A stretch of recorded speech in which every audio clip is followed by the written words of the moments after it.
Hola a todos, soy el profesor Jorge Fernández Jaén de la Universidad de Alicante y dentro de este congreso sobre cuestiones marginales dentro del mundo de la lingüística, yo voy a hablar de una conceptualización interesante de Dios, el Dios cristiano, aunque es una conceptualización que se puede aplicar a dioses de otras religiones, incluso a personajes mitológicos, y funciona exactamente igual, y hay muchos textos donde se puede comprobar, en la que el Dios católico, cristiano, se conceptualiza como un lugar, como una entidad locativa.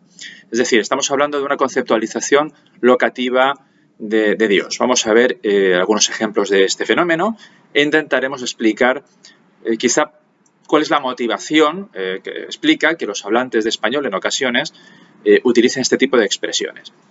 Se trata de expresiones que están muy vivas, por ejemplo, en la liturgia. Hoy en día todavía, en los sepelios, por ejemplo, o en las misas, se pueden escuchar expresiones como, por ejemplo, morir en Cristo o encontrar la redención en Dios y cosas semejantes, que son perfectos ejemplos de este fenómeno al que estoy haciendo referencia, es decir, conceptualizaciones de la entidad divina como si fuera un lugar ubi, es decir, un lugar estático en el que se encuentra el creyente. Se trata de construcciones, por tanto, formadas con sintagmas preposicionales con en, cuyo término es precisamente Cristo, Dios o cualquier concepto que metonímicamente haga referencia a la divinidad. Conviene tener en cuenta que este tipo de construcciones son, desde un punto de vista sintáctico-semántico, anómalas, porque, como diversos autores han puesto de manifiesto, el español es una lengua que, en principio, carece de la posibilidad de utilizar preposiciones locativas, preposiciones como en, junto con términos que hacen referencia a seres definidos, es decir, a conceptos concretos, a nombres propios, etc. Se trata de una posibilidad de la que carece el español. El español, en principio, no permite esta opción. Es decir, no podemos decir cosas como en Luis o en Juan y cosas semejantes.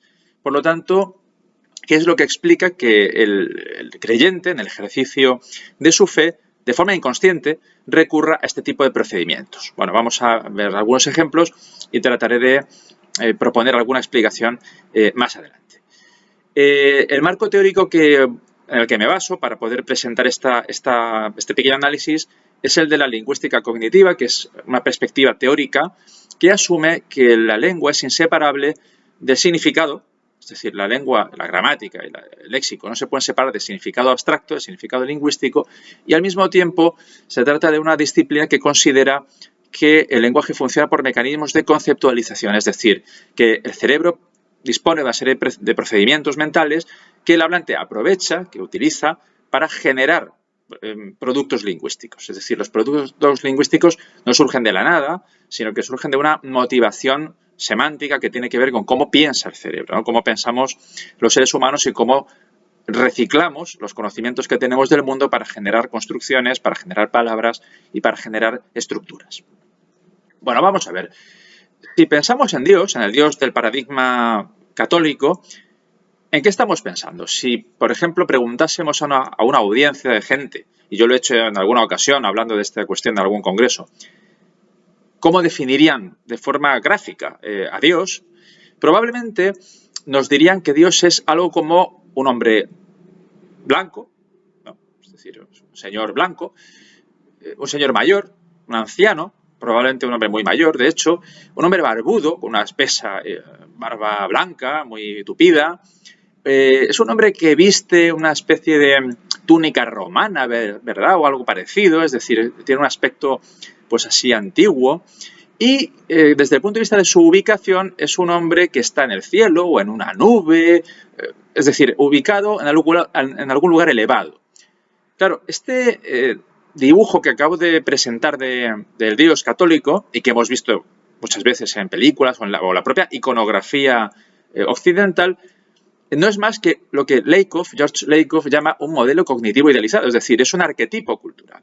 No se corresponde, por supuesto, con ninguna idea real de Dios, porque evidentemente Dios como concepto no es analizable científicamente, es un fenómeno que está circunscrito al ámbito de la fe y, por tanto, en términos científicos no podemos analizarlo, solo podemos analizar lo que los hablantes dicen de él o lo que los hablantes representan, ¿no?, cuando se refieren a él, pero nada más. Y lo que representan es esto. En términos generales, es un modelo cognitivo idealizado, es decir, es un arquetipo cultural que se basa en una serie de procedimientos mentales. Es decir, es una creación del ser humano, una creación puramente cultural que se basa fundamentalmente en la corporalización, en la visión antropocéntrica de la realidad. ¿Qué quiere decir esto?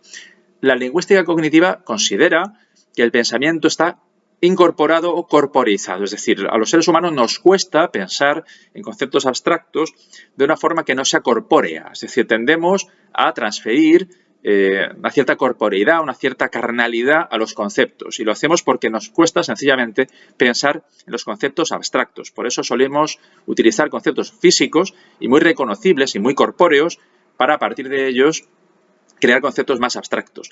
Y además lo hacemos de una forma antropocéntrica o antropomórfica, porque solemos tomarnos los seres humanos a nosotros mismos como puntos de referencia a la hora de interpretar las categorías. Es decir, tendemos a transferir virtudes o atributos humanos a las cosas. Tendemos a personificar las cosas.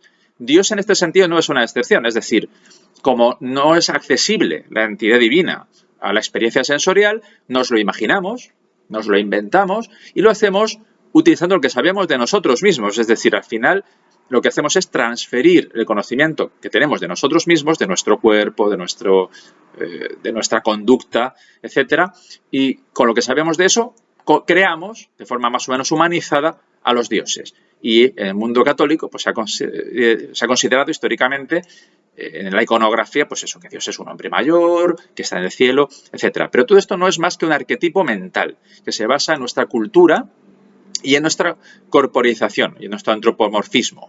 Esto es algo que han asumido todos los estudiosos de la teolingüística, incluso estudiosos creyentes, que asumen que es así, que es decir, que en realidad lo único que hacemos cuando hablamos de Dios es hablar de nosotros mismos, pero transfiriendo nuestro autoconocimiento a un ámbito superior.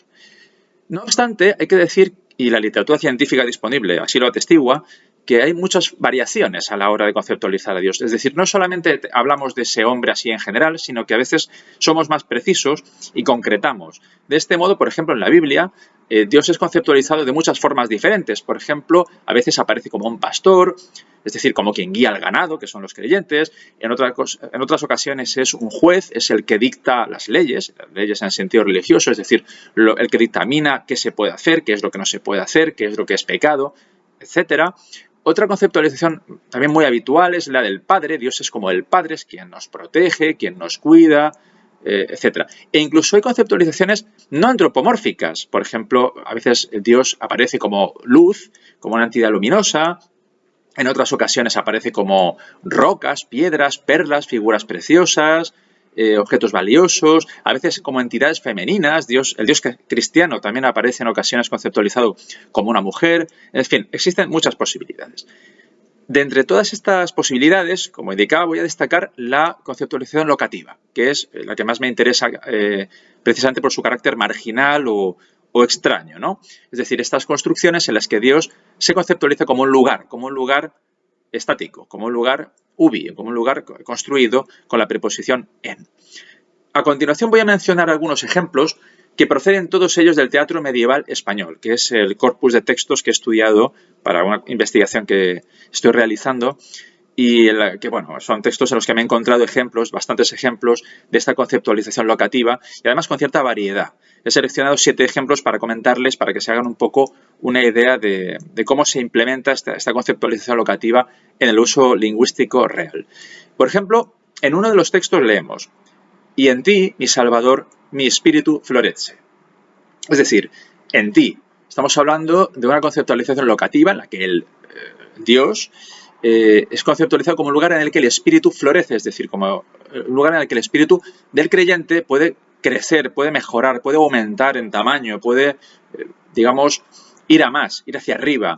Florecimiento con todas las connotaciones semánticas, naturalmente, que ese sustantivo o ese verbo tiene.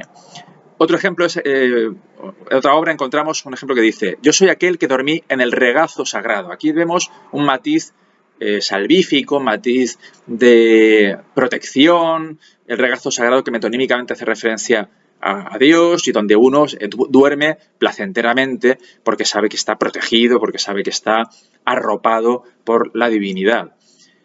En el contexto de la reflexión sobre la pasión de Cristo, es decir, sobre el sacrificio de Dios en la cruz para salvar a la humanidad, encontramos otro texto en el que leemos que este cáliz de amargura, el cáliz de amargura se refiere naturalmente a la pasión, ¿no?, al sufrimiento en la cruz, en ti se ha de ejecutar. Se ha de ejecutar ese sufrimiento en ti. Tú eres el lugar en el que se ejecutará ese cáliz de amargura.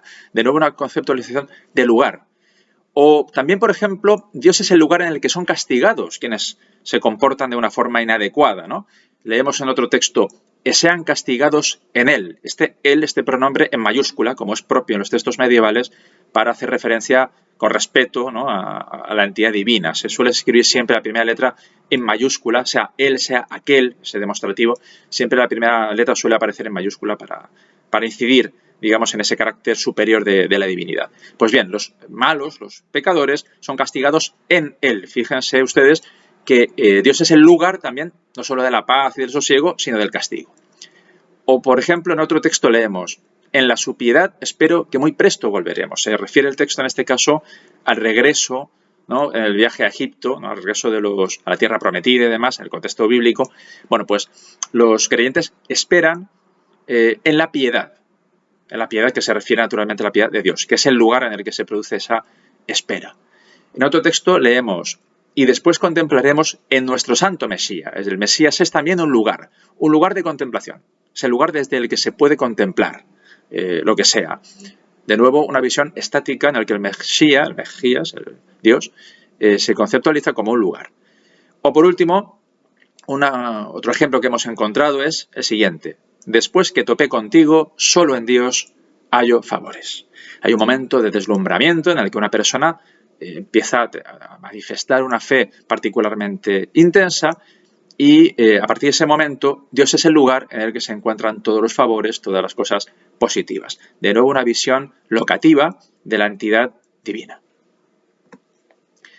¿Esto a qué se debe? Es decir, ¿por qué, como hemos visto, en ocasiones los hablantes tienden a utilizar un esquema del lugar, un esquema locativo, para hablar de Dios? Probablemente la explicación tenga que ver con el concepto de esquema de imagen que propuso en su trabajo clásico Mark Johnson en 1987.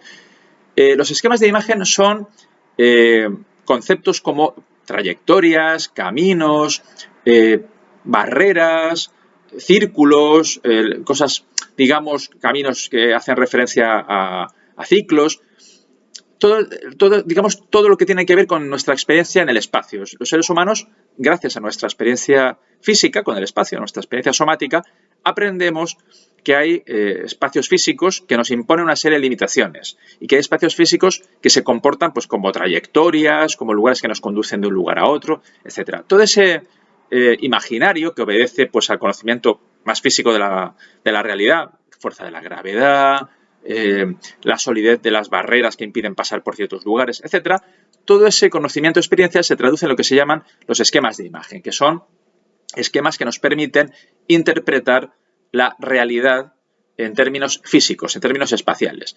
Dentro de los esquemas de imagen hay uno muy interesante que ha sido muy analizado, que es el esquema de contenedor o de recipiente, que se basa en una motivación experiencial muy concreta, y es el hecho de que los seres humanos, por experiencia inconsciente, sabemos muy bien que en el mundo hay lugares cerrados, tridimensionales, en ocasiones con puertas, en los que nos podemos meter. Y que en el momento en que nos metemos son objetos que nos encierran, ¿no?, de alguna manera, y de los que a veces cuesta un poco salir. También sabemos que existen en el mundo real recipientes, objetos que se pueden llenar y vaciar. Sabemos que además todos estos lugares imponen límites y barreras físicos, etc. Todo este conocimiento de los lugares tridimensionales cerrados nos ofrece, en términos cognitivos, una serie de inferencias. Por ejemplo, la inferencia de que cuando estoy dentro de un esquema de contenedor o dentro de un lugar físico, mi fuerza, mi capacidad de movimiento se ve limitada. O sea, es decir, cuando estoy dentro de una caja, por ejemplo, o de un ascensor o de algo parecido, mi fuerza, mi capacidad de movimiento se ve limitada. También me mantengo en una posición más fija. Es decir, el contenedor fija mis movimientos, me impide moverme y además me oculta del exterior. Cuando estoy dentro de un contenedor cerrado, no se me ve desde el exterior. Si se fijan ustedes, todos estos matices tienen connotaciones bastante negativas. por lo que con frecuencia usamos los contenedores para conceptualizar cosas que son malas. Les voy a poner un ejemplo muy sencillo. Consideren ustedes la diferencia entre decir tener un problema y meterse en un problema. Es decir, ¿cuál es el problema más grave?